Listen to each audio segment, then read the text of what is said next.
Hey there everyone, Paler here, and welcome back. Today we are talking World of Warships. I'm back in the game recently after a reasonably long hiatus, about 4 or 5 months. A little after when Overwatch came out, I just kind of stopped playing it. I don't want to say I was bored with it, but I'd played it enough. It was time for a palate cleanser, just to step back, give it some time, and then come back into it. And that's what I've been doing now. Now, while I was away, they've actually done quite a few updates, and I've kept track of these updates, but I'm now just getting in there and testing them out, and I wanted to bring a little bit of attention to them because I still am a big fan of this game. I think this game is really good. I think it does some really great ideas. The combination of the pacing and the frantic gameplay, but slow and methodical, I'm a big fan of.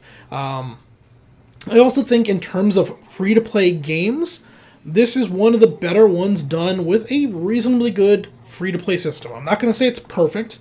It's not, but you can get into this game without spending any money, and you can have a fairly good, effective fleet. Not a fairly good. You can have a really good, effective fleet without spending $1. You can be very good at this game, highly competitive at this game without spending any money. And there will be some significant grinds towards the higher end stuff, but those significant grinds are there for people that play for premium and don't pay for premium. All in all, I think it's a fairly good free-to-play model. So yeah, because of all those things, I wanted to do an update, talk about go over some of the changes and everything, because they vary greatly. There's been one big update that has kind of changed the gameplay a lot. There's a number of quality of life items, and then there's just some small cosmetic ones.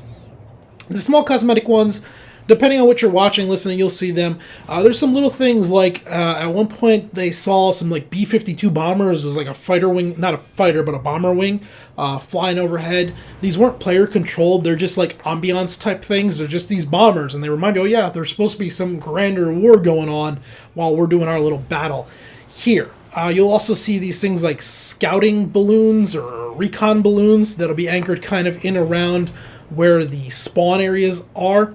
These don't have any effect on the game. By being around them, you don't see further anything. They're just cosmetic, but they're nice little cosmetic changes. There's been more design changes to like the weapon sounds.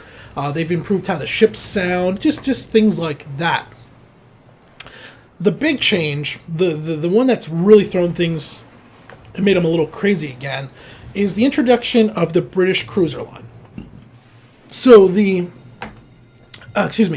first full British ship line is out, and it is the cruisers. So Tier 1 through Tier 10 British cruisers.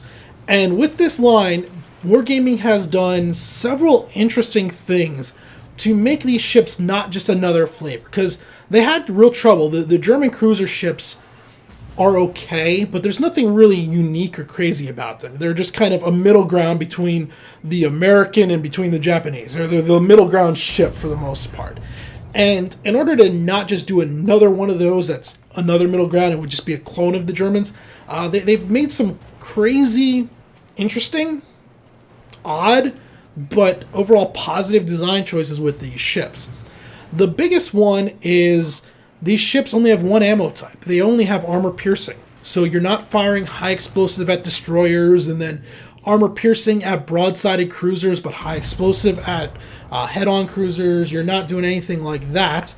Instead, you're just kind of, one moment, silly kitty. Instead, you're just firing armor piercing rounds.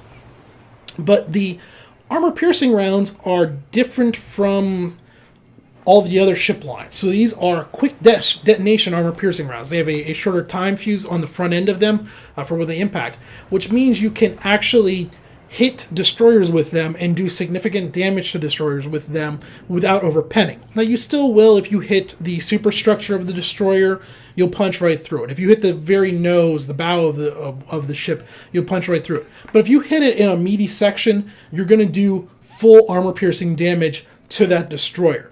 And these cannons are high rate of fire. They're similar to, like, I think the max caliber is 152.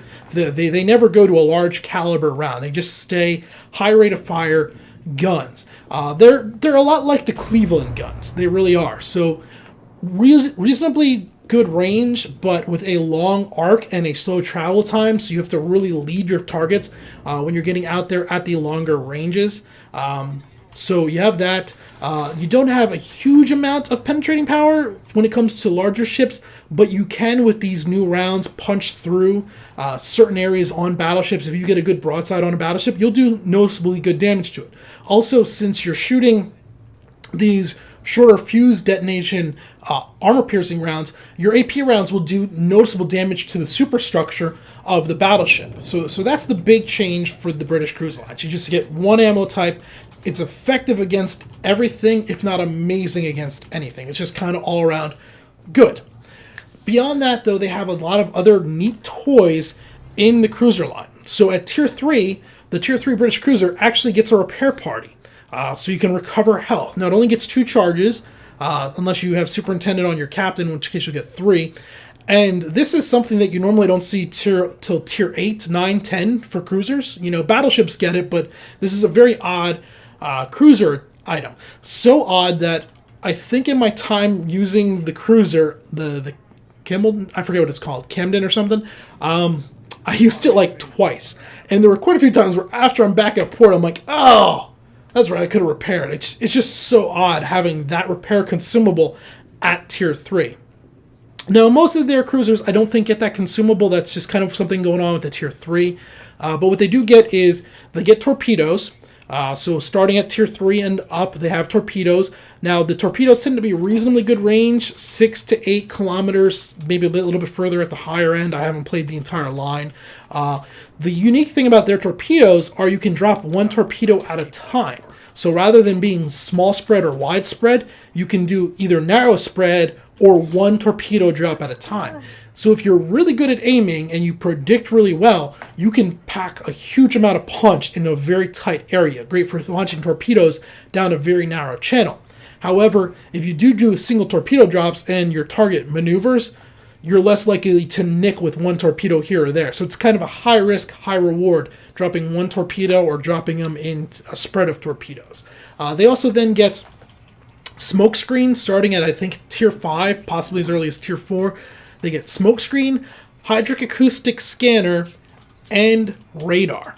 Radar at a much lower rank than you normally get it, because normally radar doesn't come in on cruisers till Tier 8, and again, I think again at Tier 5 you get this. So what you have are these ships with reasonably good range, but not great accuracy at that range because of their projectile fall off, but a high rate of fire with projectiles that do a lot of damage to destroyers with hydroacoustic search and radar and smokescreen. So you have a line of cruisers that are just great at destroying destroyers. They rock destroyers. And they're able to hunt them, keep them off guard with that radar. If you try to pop smoke and hide, they're just going to pop their radar. They're going to see you. Or they're going to use hydroacoustic search if they're close enough. They're going to see you that way. They're going to see your torpedoes coming. And they're going to wreck face. So what this does is this really changes the meta of the game. And if you haven't been playing the game or whatever, the meta of the game previously, 6 months ago, was basically destroyers, destroyers, and more destroyers. The premium ships that were coming out were battleships, and battleships are weak to destroyers, and so a lot of the people were playing destroyers to counter battleships. You play destroyers to hunt Tirpitz, hunt Schornhurst, and all of those ships.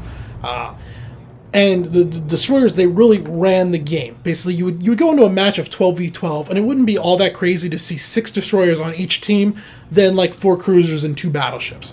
That wasn't an out of nowhere team makeup is how it would go down. Well, now with this new cruiser line that is great for destroying destroyers, and that's going to get old saying that, great at wrecking destroyers, let's go that way. And since it's great at doing that, so people are playing it for that reason, but they're also just playing it because it's new. So you're seeing significantly fewer destroyers out there on the battlefield. You'll still see them, but I would say most of the time I go in, most matches are now 2 destroyers rather than 4 or 6 on each team. And that really changes the meta around, because that means fewer torpedoes out on the map. It means fewer small scout ships taking caps. It means fewer just blind attacks. So the fighting is now much more has to do with the bigger ships going back and forth. And another thing that would have happened here, normally if this had just been, another type of cruiser with hydroacoustic search, well, okay, the destroyers would be gone, but what we'd have replaced it with would have been a whole bunch of high explosive spam. So now you're not dodging torpedoes, instead you're sailing around the whole time with your ship on fire.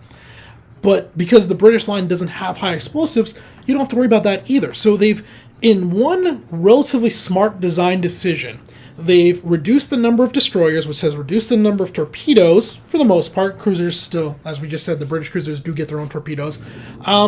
But it also has reduced the amount of high explosive spam. So battleships are now better than they were.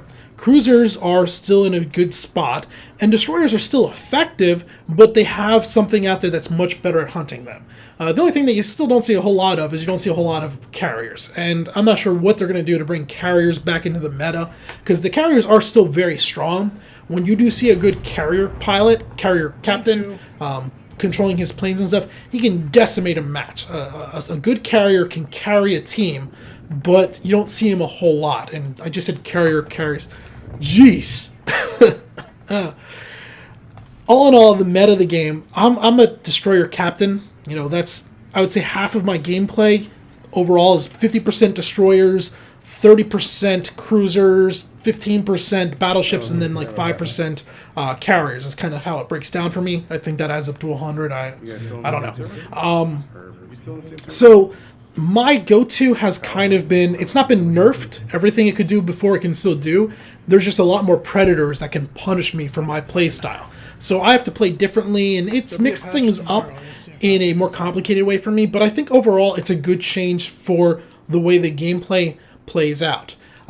So that's the big one. We've gone over the cosmetics. The other one is going to be the very pro-consumer changes to the mission system, at least in my opinion, pro-consumer, pro-player type thing. So the previous mission system was similar to what you would see in like a MOBA. You would have up to 3 daily quests you could hold on to at any one time, and they refresh every 24 hours. You get a new one. And these daily quests would be a roll of like 10 different possibilities. You could get things from destroy a certain number of airplanes, or hit with a certain number of torpedoes, or sink a certain number of ships, win a certain number of matches, whatever. And they were okay for what they were, but this has all been scrapped with a new system that's just purely based off XP earned. So you now can get loot crates. Now, these aren't loot crates that you can buy through the premium store. They're just purely earnable in-game. And these loot crates contain different items in them, either currency or consumables or modules for your ships or whatever. And you get them based on how much XP you earned, with a maximum of 3 per day. So when you first go in, you can earn the first one at, I think, 2,000 or 2,500 XP earned. The next one is at 12,500. And then the third one is at 35,000 or 38,000, something like that. Look at the screen here. I'm doing this all post if you haven't caught on. And you can see that. Now, 35,000, 38,000, that's quite a bit of XP to learn. But the first one is actually very easy to acquire, and it's just base XP. So unlike in the old system where maybe you're a battleship captain, they give you one that's, first they want you to shoot down planes and you re-roll it into torpedo hits. Well, now you're kind of screwed. You don't play something that has anti-air or torpedoes. There's no carriers out there. Well, you don't have to worry about that. Play the game however you want to play, earn XP, and you're going to unlock these crates. And depending on how good you are, your luck with wins and losses, you can unlock your first crates in one match. Likely, though, it's going to be 2 matches to unlock the first crate. And then you're looking at about 5 matches, 6 matches to unlock the second crate. So, depending on how much time you want to play, you can get just 1 crate in 15, 20, maybe 30 minutes of gameplay. Get your rewards, in they go, and away you go. You're done for the day. Come back the next day and play another 1 or 2 matches, get another crate. And it's a great way just to add in a little bit of a reason to log in each day, play 1 or 2 matches, and move on. They've also redone, so that was the mission system. Now there are new missions which are tied into the longer ongoing objectives of the game, the larger scale ones, where like it used to be. So right now we can earn an ARP ship. We can also earn Steven Seagal as a captain. Previously, if you wanted to do these, they would normally have like 4 or 5 different subsections within each. So the first one would be hit X number of ships 100 times, or hit so many torpedoes X number of times, or set so many fires. Now, rather than that, again, it's just straight XP. If you want to earn the ARP ship, you don't have to do anything crazy. Just go out and earn enough XP, and it unlocks. The same with Steven Seagal. If you earn 70,000 XP before December 1st, you get the Steven Seagal captain.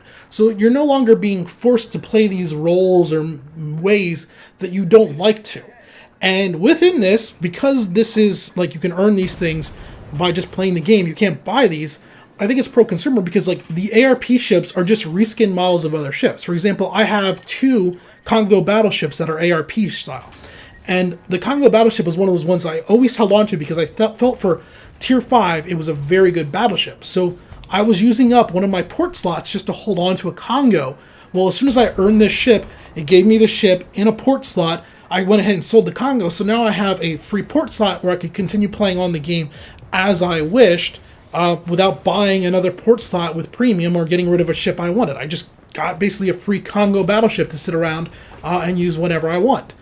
So yeah, I like all these changes. I don't see any real thing to complain about. I've been going through it. Everything that they've done over the last 6 months has taken what was already a very good free-to-play game and I think just made it a better free-to-play game with some very good decisions that both affected the meta, but also how we interact with it as consumers. And I got no real complaints. I'm looking forward to playing some more later today and then tomorrow again and so on. And I think that about does it. So yeah, that's been World of Warships, what all's changed in the last 6 months or so. Until next time, this has been Paler. Thanks for watching.